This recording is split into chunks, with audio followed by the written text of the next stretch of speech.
welcome you all to UNAPO School Chanum, Imphal East, a fully residential school ranked Manipur #1 in All India School Ranking Awards 2023-24 by Education World in Co-Education Boarding School category. Academic session for 2024-25 will begin on 1st April 2024. Registrations are open for classes 4 to 9. Hurry up for registration.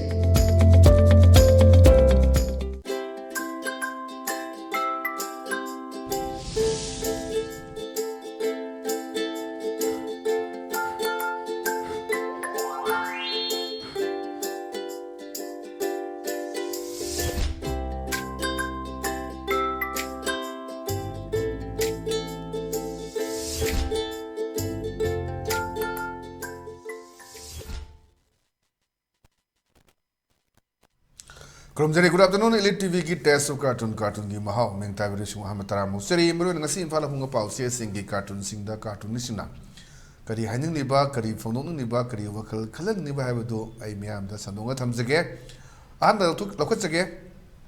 sanga express ki onthok pani da ida onthok pani da ba cartoon su yengbiu yam phajaba siju cartoon namani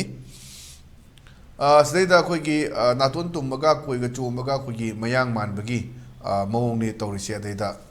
Mayang on the lower su and Draga Emo Lor Su Tabati retirement celebration Namnaman High my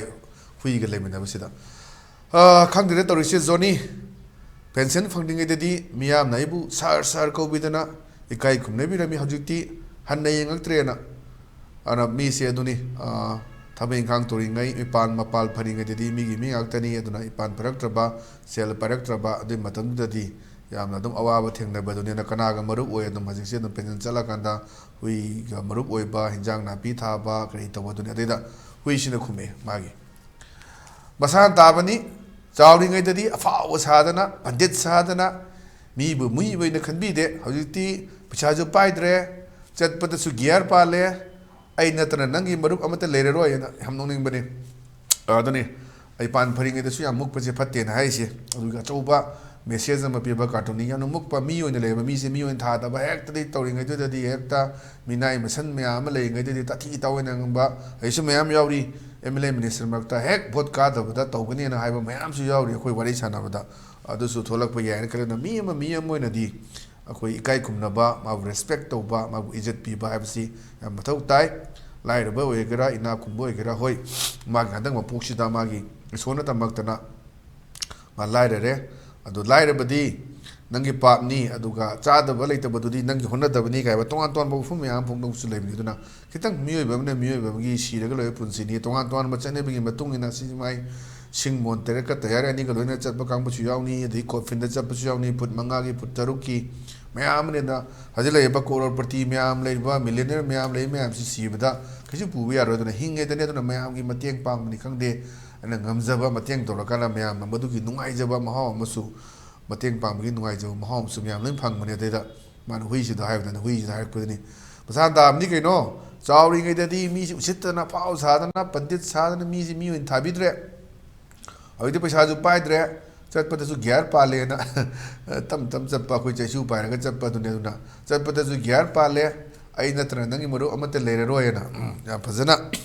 Ulakpa Katuni and Pazaba Aduna Kitang Sagi Ipan Paring the Su or Su Amo Sukitang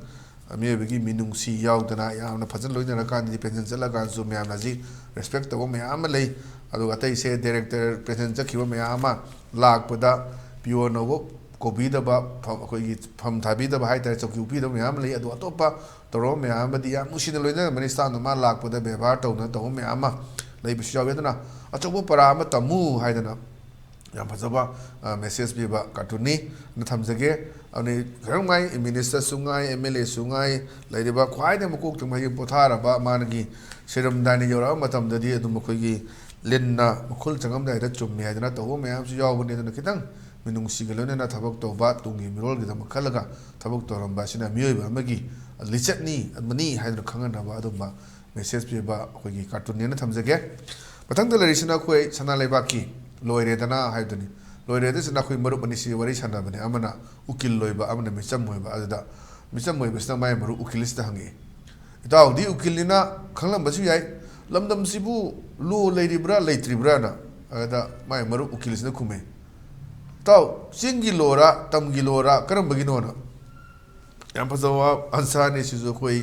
hoji manipur lu leiribra leitribra jesu hanga mo oirebani ada hais ne singi na ma tamgi na ma ching da tong ba kusini tori myam jung si myam mai bu thagera karibu togi kadai bu togi ji magistrate inquiry tawni hari inquiry myam leigre adi CBI gi inquiry myam leire adi Hemanjit ki lintoi ngambi gi chendare phai hai kari tawramno am da khangdre awna sai sida magistrate inquiry tawnaba adi se no work no pay hai ITLM na denga ke thabok chawusing office am da ka ba yaroi ka ta ni madugi responsible asana pujagadabni ha phom thami somna kanda lengang na mu no work no pay ni hairi nungani mrakta hani Manipur da leiba si kari no karam phim no ha si achoba wa mo adani ngasai luo si dai je chingi lora tamgi lora hai je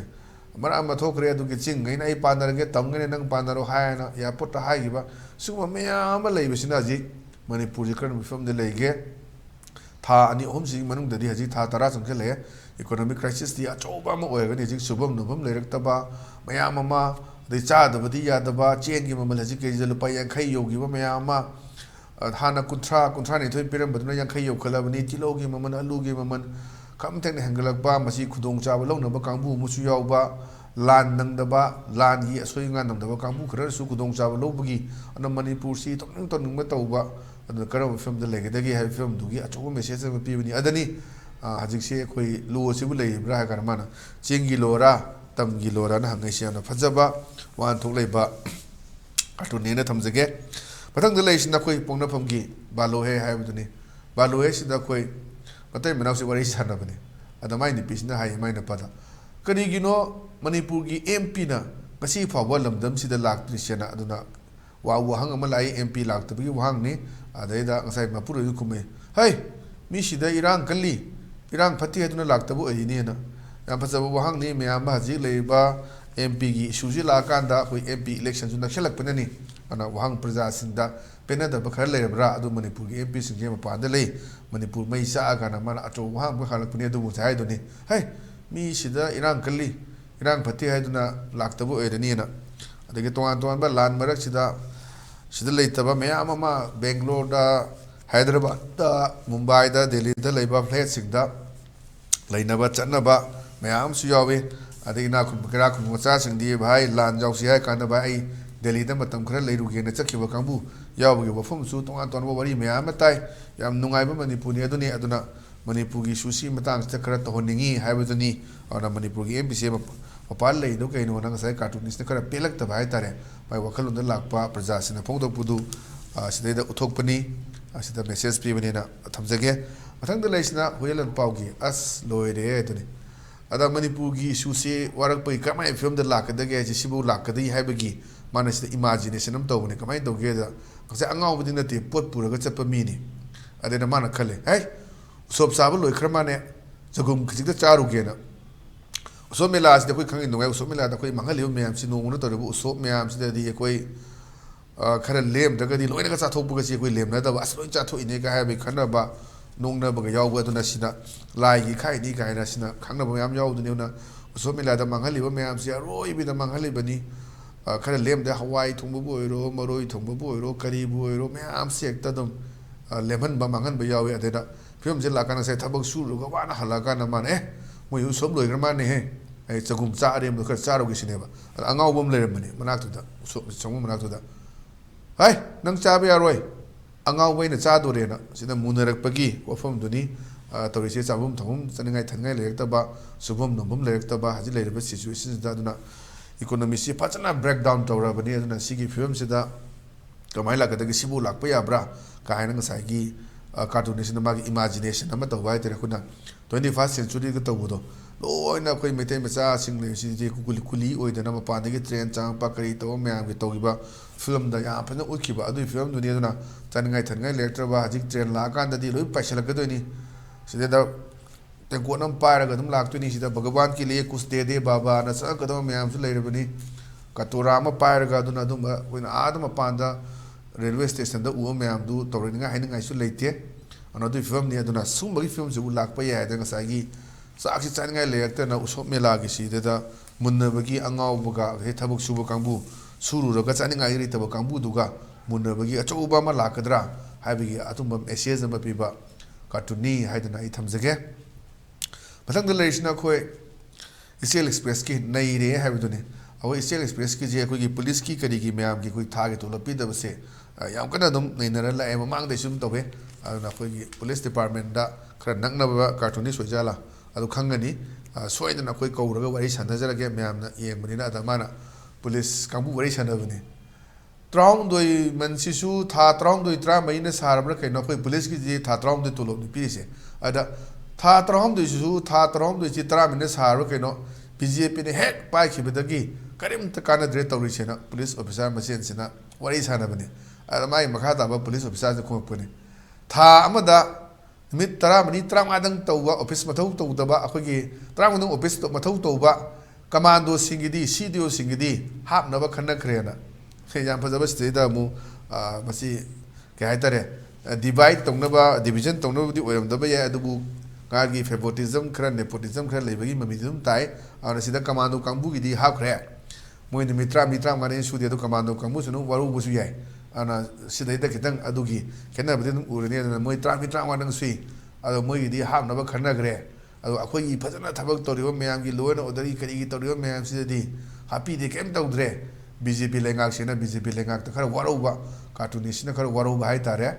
ꯑꯗ commando ꯀꯥꯡꯕꯨꯒꯤꯗꯤ ꯇꯧꯔꯦ ꯑꯗꯨꯒ police ꯂꯩꯔꯤꯕ ꯃꯌꯥꯝꯒꯤ ꯁꯤꯚꯤꯜꯒꯤ ꯀꯔꯤꯒꯤ police ꯃꯌꯥꯝꯁꯤꯗꯤ ꯇꯧꯕꯤꯗꯦ ꯍꯥꯏꯕꯒꯤ ꯑꯗꯨꯕꯨ ꯋꯥꯀꯠ ꯑꯃꯈꯛ ꯂꯥꯛꯄ ꯋꯥꯀꯠ ꯑꯃꯈꯛ ꯇꯧꯕ ꯀꯥꯔꯇꯨꯟꯅꯦꯅ ꯊꯝꯖꯒꯦ ꯑꯗꯨꯅ ꯁ꯭ꯋꯥꯏꯁꯤꯗꯅꯤ ꯑꯗꯨꯅ ꯋꯥꯔꯧꯅꯗꯅꯕꯁꯨ ꯌꯥꯏ ꯑꯗꯨ ꯄꯤꯕꯨꯗꯤ ꯄꯤꯔꯝꯕꯅꯤ ꯀꯃꯥꯟꯗꯣꯒꯤ ꯁꯦꯝ ꯁꯥꯕ ꯑꯗꯨꯗ ꯄꯨꯂꯤꯁ ꯀꯥꯡꯕꯨꯁꯤ ꯋꯥꯔꯧꯔꯝꯕ ꯌꯥꯏ ꯑꯗꯨꯅ ꯆꯞ ꯃꯥꯟꯅꯅ ꯌꯦꯡꯕꯤꯔꯣ ꯑꯗꯨꯅ ꯋꯥꯔꯧꯅꯕ ꯑꯃꯁꯨꯡ ꯋꯥꯔꯧꯗꯅꯕ ꯊꯝꯗꯅꯕ ꯑꯗꯨꯅ ꯂꯩꯉꯥꯛꯅ ꯀꯔꯤ ꯇꯧꯕ ꯌꯥꯒꯦꯗꯨ ꯌꯦꯡꯕ ꯃꯊꯧ ꯇꯥꯔꯦ ꯑꯗꯨꯅ ꯁꯨꯃꯥꯏꯅ ꯇꯧꯕꯤꯗ꯭ꯔꯦ ꯍꯥꯏꯅ ꯋꯥꯀꯠ ꯑꯃ ꯄꯨꯈꯠꯂꯛꯄ ꯀꯥꯔꯇꯨꯟꯅꯤ ꯁꯤꯒꯤꯁꯤꯅ ꯃꯊꯪꯗ ꯂꯩꯁꯤꯅ ꯑꯩꯈꯣꯏ ꯃꯅꯤꯄꯨꯔ ꯅ꯭ꯌꯨꯁꯀꯤ ꯗꯁꯥꯅꯤ ꯍꯥꯏꯕꯗꯨꯅꯤ ꯗꯁꯥꯅꯤꯁꯤꯗꯗꯤ ꯑꯣꯟꯂꯥꯏꯟꯗ ꯂꯣꯏꯅ ꯐꯪꯉꯦ ꯉꯥꯛꯄꯤꯒꯅꯤ ꯗꯁꯥꯅꯤ ꯑꯩꯈꯣꯏꯒꯤ ꯉꯥꯛꯄꯤꯒꯅꯤ ꯑꯩꯈꯣꯏ ꯗꯁꯥꯅꯤ ꯑꯁꯤꯅꯤ ꯑꯗꯨꯒ ꯁꯤꯗꯩꯗ ꯀꯃꯥꯏꯅ ꯇꯧꯒꯦꯗ ꯋꯥꯔꯤ ꯁꯥꯟꯅꯕꯅꯤ ꯋꯥꯔꯤ ꯁꯥꯟꯅꯕꯁꯤꯗ ꯃꯆꯦꯒ ꯃꯆꯤꯟ ꯃꯅꯥꯎ ꯅꯨꯄꯤꯁꯤꯒ ꯑꯗꯩꯗ ꯆꯦꯆꯦ ꯅꯨꯄꯥꯗꯣ ꯋꯥꯡ ꯆꯥꯎꯕꯅꯤ ꯌꯦꯡꯕ ꯌꯥꯝ ꯅꯨꯡꯉꯥꯏꯕꯅꯤ ꯑꯗꯨꯒꯅꯦ ꯃꯃꯥꯏꯗ ꯁꯤꯡꯖꯪꯅ ꯌꯥꯟꯕꯒꯤ ꯗꯥꯛ ꯑꯃ ꯂꯩꯕꯅꯤ ꯌꯥꯝ ꯐꯖꯅ ꯊꯥꯒꯠꯂꯒ ꯁꯤ ꯃꯆꯦꯁꯦ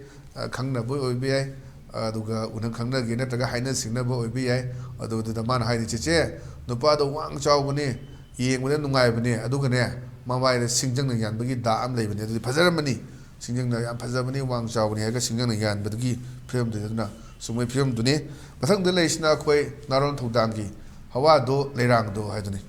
ꯍꯋꯥꯗꯣ ꯂꯩꯔꯥꯡꯗꯣ ꯁꯤꯗ ꯌꯦꯡꯕꯤꯌꯨ ꯍꯧꯖꯤꯛꯁꯤ ꯑꯣꯟꯂꯥꯏꯟꯗ ꯂꯣꯏꯅꯃꯛ ꯐꯪꯉꯦ ꯑꯗꯒꯤ ꯁꯦ ꯑꯦꯅꯤ ꯆꯥꯅꯤꯡꯕ ꯀꯔꯤꯒꯤ ꯍꯣꯝ ꯗꯦꯂꯤꯚꯔꯤ ꯇꯧꯕ ꯃꯌꯥꯝ ꯑꯃ ꯉꯥ ꯊꯣꯡꯕ ꯑꯣꯏꯒꯦꯔꯥ ꯌꯦꯟ ꯊꯣꯡꯕ ꯑꯣꯏꯒꯦꯔꯥ ꯑꯣꯛ ꯊꯣꯡꯕ ꯑꯣꯏꯒꯦꯔꯥ ꯑꯩꯅ ꯃꯥꯁꯦ ꯑꯍꯟꯁꯤꯅ ꯃꯥꯁꯨ ꯇ꯭ꯔꯥꯏ ꯇꯧꯕꯗꯨꯅꯤ ꯃꯃꯧꯒ ꯀꯩꯀꯩ ꯃꯆꯥꯒ ꯑꯣꯐꯤꯁ ꯆꯠꯊꯣꯛꯈꯤꯕꯒꯨꯝꯕ ꯅꯠꯇ꯭ꯔꯒ ꯊꯕꯛ ꯆꯠꯊꯣꯛꯈꯤꯕ ꯑꯣꯏꯔꯝꯃꯅꯤ ꯁꯤꯟꯁꯦ ꯄꯟꯗ꯭ꯔꯕꯅꯤ ꯑꯗꯩꯗ ꯍꯣꯇꯦꯜ ꯀꯣꯝꯂꯥ ꯍꯪꯉꯦ ꯃꯥꯅ ꯐꯣꯟ ꯇꯧꯔꯒ ꯉꯥ ꯆꯥꯗꯦ ꯑꯇꯩ ꯀꯔꯤ ꯀꯔꯤ ꯂꯩꯒꯦ ꯍꯪꯕ ꯑꯗꯨ ꯐꯣꯟꯗ ꯈꯨꯝꯕꯅꯦ ꯁꯟꯁꯥ ꯂꯩꯌꯦꯅ ꯑꯗꯣ ꯑꯍꯟꯗꯨꯅꯗꯤ ꯀꯩꯁꯨ ꯆꯥꯔꯔꯣই ꯁꯟꯁꯥꯗꯨꯗꯤ ꯑꯗꯨꯒ ꯃꯃꯥꯡꯗ ꯌꯥꯝ ꯌꯥꯎꯈ꯭ꯔꯦ ꯃꯧ ꯅꯪꯒꯤ ꯏꯟꯖꯥꯡꯁꯤ ꯑꯣꯟꯊꯣꯛꯅ ꯍꯥꯎꯈ꯭ꯔꯦꯗ ꯅꯪꯒꯤ ꯃꯔꯨꯒ ꯑꯝꯇ ꯌꯥꯎꯗꯦꯅ ꯑꯗ ꯃꯥꯒꯤ ꯅꯨꯄꯤꯗꯨꯅ ꯈꯨꯝꯃꯛꯄꯗꯣ ꯑꯣꯟꯂꯥꯏꯟꯗ ꯀꯩꯁꯥꯝꯊꯣꯡꯗꯒꯤ ꯆꯦꯟꯕꯅꯦ ꯀꯩꯁꯥꯝꯊꯣꯡ ꯑꯣꯛꯅꯦꯅ ꯍꯥꯏꯔꯛꯄꯒꯤ ꯐꯤꯕꯝꯗꯨꯅꯤ ꯑꯣꯛꯁꯤꯗꯤ ꯃꯔꯨ ꯌꯥꯎꯗꯕꯗ ꯑꯗꯨꯝ ꯌꯥꯃꯥꯡꯅ ꯑꯗꯨꯝ ꯁꯥ ꯌꯥꯕ ꯀꯦꯞꯁꯨꯜꯒ ꯀꯔꯤꯒ ꯇꯧꯕꯁꯤ ꯌꯥꯃꯥꯡ ꯑꯗꯨꯝ ꯁꯥ ꯌꯥꯏꯅ ꯑꯗꯨꯅ ꯑꯗꯨꯒꯤ ꯄꯣꯠꯇꯨꯅꯦ ꯑꯗ ꯑꯍꯟꯁꯤꯅ ꯀꯩꯅꯣ ꯑꯣꯔꯗꯔ ꯇꯧꯒꯦꯅ ꯀꯣꯜ ꯇꯧꯕꯅꯦ ꯑꯗ ꯍꯣꯇꯦꯜ ꯀꯣꯝꯂꯥ ꯑꯩ ꯉꯥ ꯆꯥꯗꯦ ꯑꯇꯩ ꯀꯩꯀꯩ ꯂꯩꯒꯦꯅ ꯍꯪꯕꯅꯦ ꯑꯗꯩꯗ ꯃꯥꯅ ꯁꯟꯁꯥ ꯑꯣꯏꯅ ꯂꯩꯅ ꯈꯨꯝꯃꯛꯄꯅꯤ ꯑꯗꯨꯗ ꯉꯛꯄꯒꯤ ꯁꯤꯟꯗꯨꯅꯤ ꯑꯗꯨꯒ ꯃꯊꯪꯗ ꯂꯩꯔꯤꯁꯤꯅ ꯑꯩꯈꯣই ꯄꯤꯄꯜꯁ ꯀ꯭ꯔꯣꯅꯤꯀꯜꯒꯤꯅꯤ ꯄꯤꯄꯜꯁ ꯀ꯭ꯔꯣꯅꯤꯀꯜꯒꯤ ꯑꯩꯈꯣꯏꯒꯤ ꯃꯣꯠꯂꯤ ꯃꯟꯗꯦ ꯑꯗꯨꯅ ꯑꯗꯩꯗ ꯃꯩꯔꯥ ꯄꯥꯏꯕꯤ ꯃꯌꯥꯝꯁꯤ ꯃꯩꯔꯥ ꯄꯥꯏꯕ ꯊꯣꯛꯂꯒ ꯃꯣꯏꯅ ꯋꯥꯔꯤ ꯁꯥꯟꯅꯕꯒꯤ ꯁꯤꯟꯅꯤ ꯀꯩ ꯍꯥꯏꯒꯦꯗ ꯃꯩꯔꯥ ꯄꯥꯏꯕꯤ ꯑꯃꯁꯤꯅ ꯏꯁ ꯗ ꯒꯚꯔꯟꯃꯦꯟ ꯇꯦꯀꯤꯡ ꯀꯤꯌꯔ ꯑꯣꯐ ꯑꯁ ꯍꯤꯁ ꯄꯤꯄꯜ ꯍꯧꯖꯤꯛ ꯂꯩꯔꯤꯕ ꯒꯚꯔꯟꯃꯦꯟꯁꯤꯅ ꯑꯩꯈꯣꯏꯁꯤꯕꯨ ꯉꯥꯛ ꯁꯦꯟꯕꯤꯔꯤꯕ꯭ꯔꯥ ꯃꯥꯒꯤ ꯃꯤꯌꯥꯝꯁꯤꯕꯨ ꯉꯥꯛ ꯁꯦꯜꯂꯤꯕ꯭ꯔꯥ ꯑꯣꯔ ꯅꯠꯇ꯭ꯔꯒ are we protecting the VIPs and the government ꯅꯠꯇ꯭ꯔꯒꯅ ꯑꯩꯈꯣꯏꯅ ꯃꯣꯏ VIP ꯃꯌꯥꯝꯁꯦ ꯑꯗꯨꯒ ꯁꯔꯀꯥꯔꯁꯦ ꯉꯥꯛꯏꯕ꯭ꯔꯥꯅ ꯍꯧꯖꯤꯛꯇꯤ ꯑꯍꯤꯡ ꯅꯨꯡꯊꯤꯜ ꯈꯥꯏꯗꯅ ꯏꯃꯥ ꯏꯕꯦꯜ ꯃꯌꯥꯝꯅ ꯁꯣꯔꯣꯛꯇ ꯌꯥꯔꯦꯛꯇꯅ ꯇꯨꯝꯗꯅ ꯑꯗꯨꯝ ꯂꯩꯗꯨꯅꯤ ꯀꯔꯤ ꯇꯧꯔꯛꯀꯗꯒꯦ ꯍꯥꯏꯗꯨꯅ ꯑꯗꯨꯗꯩꯗꯨꯗ ꯃꯣꯏꯁꯦ ꯀꯟꯐ꯭ꯌꯨꯖ ꯆꯠꯂꯛꯄꯅꯤ ꯏꯃꯥ ꯏꯕꯦꯜ ꯃꯌꯥꯝꯁꯦ ꯑꯗ ꯃꯣꯏꯅ ꯍꯪꯉꯛꯄꯅꯦ is the government taking care of us his people ꯂꯩꯔꯤꯕ ꯒꯚꯔꯟꯃꯦꯟꯁꯤꯅ ꯑꯩꯈꯣꯏ ꯃꯥꯒꯤ ꯄ꯭ꯔꯖꯥꯁꯤꯡꯁꯤꯕꯨ ꯉꯥꯛ ꯁꯦꯜꯂꯤꯕ꯭ꯔꯥ ꯌꯦꯡꯁꯤꯟꯕꯤꯔꯤꯕ꯭ꯔꯥ take care ꯂꯧꯔꯤꯕ꯭ꯔꯥ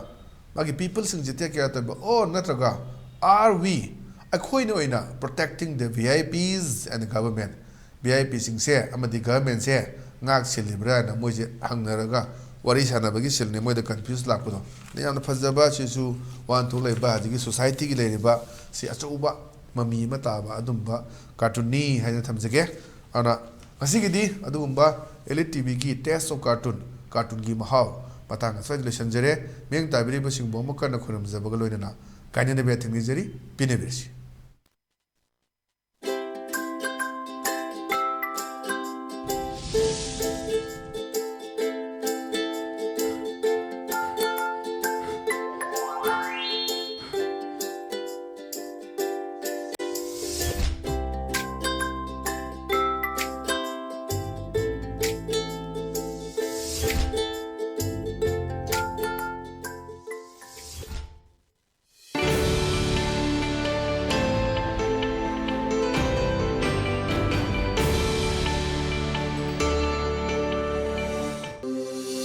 Welcome you all to UNAPO School Chanum, Imphal East, a fully residential school ranked Manipur #1 in All India School Ranking Awards 2023-24 by Education World in Co-Education Boarding School category. Academic session for 2024-25 will begin on 1st April 2024. Registrations are open for classes 4 to 9. Hurry up for registration.